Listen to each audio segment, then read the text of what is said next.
life in Sangre Grande, tell the story. Sometimes the story don't be nice to tell, but the story have to be told. We are kind of, I don't want to say the back of the bus, because sometimes I don't even think we're on the bus. Hi, my name is Eric Taylor. You may know me as the Pink Panther. And I'm very happy and thankful for life in Sangre Grande, for allowing me the opportunity to share my perspectives on my own growth and development as a Sangre Grande boy, as it relates to all of us. You know, a lot of people ask me from time to time, how do you get this name, Pink Panther? And it's simple, the answer is simple, you know. I went to Northeastern College, the pride and joy of Sangre Grande. And in school, that was 1974, around there, the Pink Panther cartoon was very popular with us young people. And somehow my classmates deduced that I am the Pink Panther. So they keep calling me Pink Panther, Pink Panther. At first I was vexed, you know. But later on, when the teacher, Miss Sargent, she asked for someone from the class to sing a calypso to represent the class. And they all knew I had this poetic inclination because I was shy, and maybe still a little. So to communicate with the girls and them, I used to write little poems, you know, little poems. Roses are red and so on, so. So I became known as the poet in the class. So when the search came on for a calypsonian to represent, the whole class said, Miss, Eric. And well, Miss Sargent said, okay, but you have to have a name like Mighty something or Lord something. I said, but why? They're already calling me Pink Panther, so leave it there. And that is how the Pink Panther as a calypsonian came into being. When I left school in 1976, I used to take part in the competitions in school. As you know, I represent my class. And coming into the mainstream of calypso now, well, Sangre Grande, our carnival committee, people like Miss Jennings, and they used to be running that.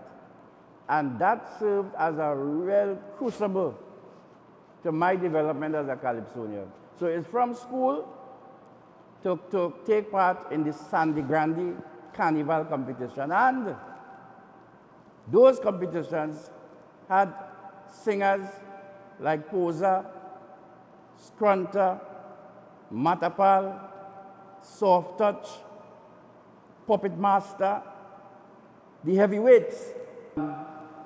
That competition was held in a place where that R.J.M building is now, Ascot Cinema. Used to be a cinema there, and the competition was held there. The defending champion was Owen Reyes Johnson, the mighty Scrunter. He was already singing in Port of Spain with the review tent, and he came to defend his title that night. Well, he was unsuccessful because the Pink Panther take him, you see? And I must say kudos to that brother. He took me to Port of Spain to meet Lord Kitchener. And he said, this is the young boy in Sangre Grande that beat me, you know, Kitch. And that is where my journey with Kitchener began. So from the competing in Sangre Grande, Scrunter took me to Port of Spain to meet Kitchener, and I started to sing in his tent, up to now. Pink Panther, ladies and gentlemen, acting. Year after year is the same thing I'm hearing. Public servants take care, and they don't get paid for nothing. So as a concerned citizen, I make it my business to take a closer look at the public service. So I check with the nurses, I check with the clerks, went to all the offices, I spend a whole day by works. I talk to the seniors, talk to the juniors, and what I understood It looks like the public service have more actors than Hollywood.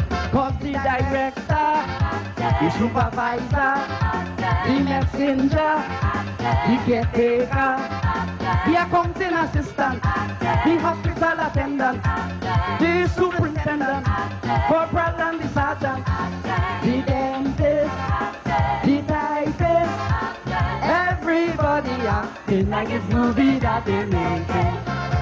So after that Young King victory, you know, simultaneously with that, I've been employed with the public service, you know. I started with the Ministry of Health, you know, with the R.J.M and those people there, wonderful people. And but went on to community development, where I eventually retired or resigned from, you know. So I spent a good bit of time in community development. I was the supervisor for community development in Sangre Grande for a long time.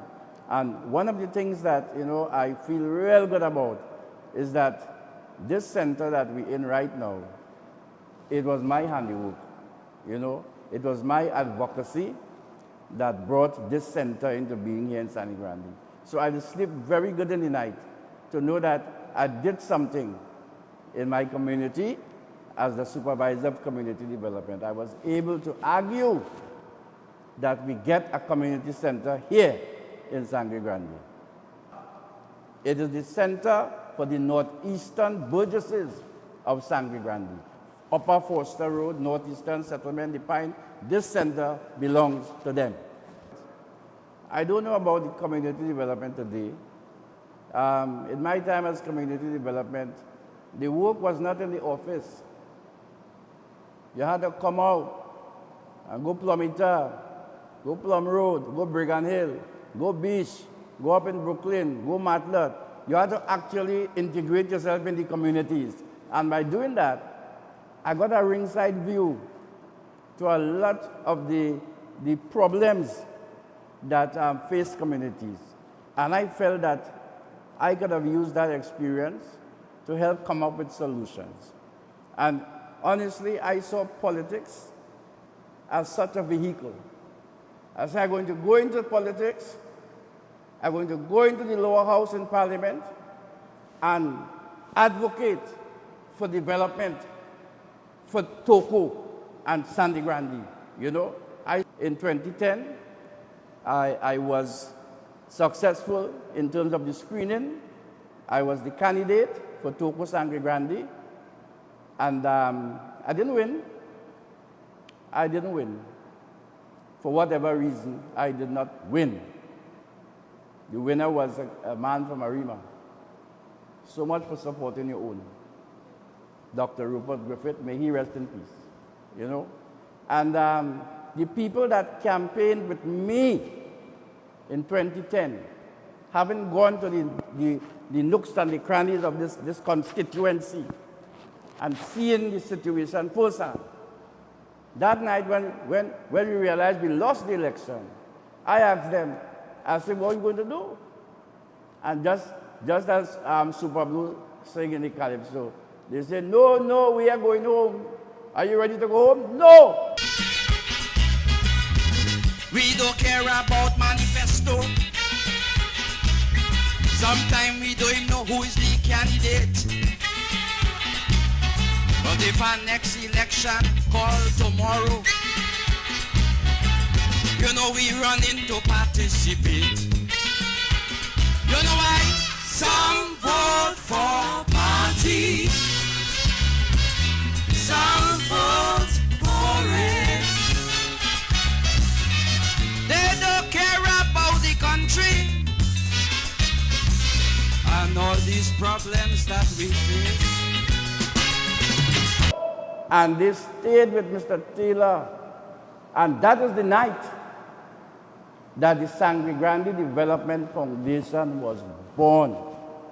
You see, we couldn't just turn away from what we saw. We couldn't just say, well, we lost the election. Like a lot of people do, they lost our election and they're going home. We couldn't go home. We stayed together up to this day to try to bring about some kind of solution to enhance the quality of life for us here in Sangre Grande. The mission statement of the Sangre Grande Development Foundation is quite simple. Enhancing the quality of lives for many through the efforts of a few. You know, we said that once you are sincere and you really want to serve your community, you are welcome on board. So we don't have this expansive membership, you know, but we have a quality membership. We even have an arm that caters for the elderly.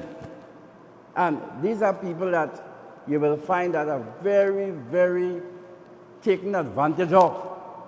You know, when you pass by the bank sometime and you see these senior citizens who would have contributed to our life here in Sangre Grande, standing up outside the bank on the pension day for hours there in the sun.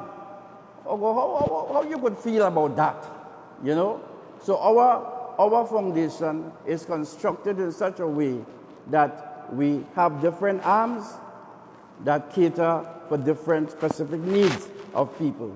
The youth arm was just activated, and I must say, I am so happy, finally, to see our young people come together, determined to be active participants in determining their destiny.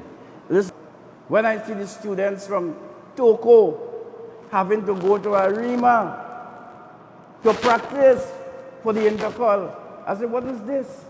In Sangre Grande, we don't have a proper recreation ground. There's a place on Ojo Road there that has been open for the past, 7-8 years. And it's just like a white elephant. And they cut in the grass, and they have security protecting what? Up to now, not a basketball game has been played in that center. And that is not the case in Miaro. That is not the case in Diego Martin. You understand? We have similar structures. They are up, alive, and running and serving the community. Why we in Sangre Grande have to go through that? Civil society needs your help to build a strong business, and voluntary efforts must be complemented, you know? Oh my God, this man from Point 14, Trevor Lynch, came to Sally Bay and opened that hotel there, and he is sponsoring our steel band. He came from Point 14. We have business people here in Sangre Grande. Come on, we could do this. Let's not be on a one-way street. Profit, profit, profit. What does it profit a man to gain the whole of Sangre Grande and lose his own soul? Put that in your pipe and smoke it. But as I said, bad things flourish when good people do nothing. So I am very happy that life in Sangre Grande is doing something. At least if it's just be talking about it and highlighting the ills, and not just highlighting the ills, coming up with solutions to our problems here in Sangre Grande.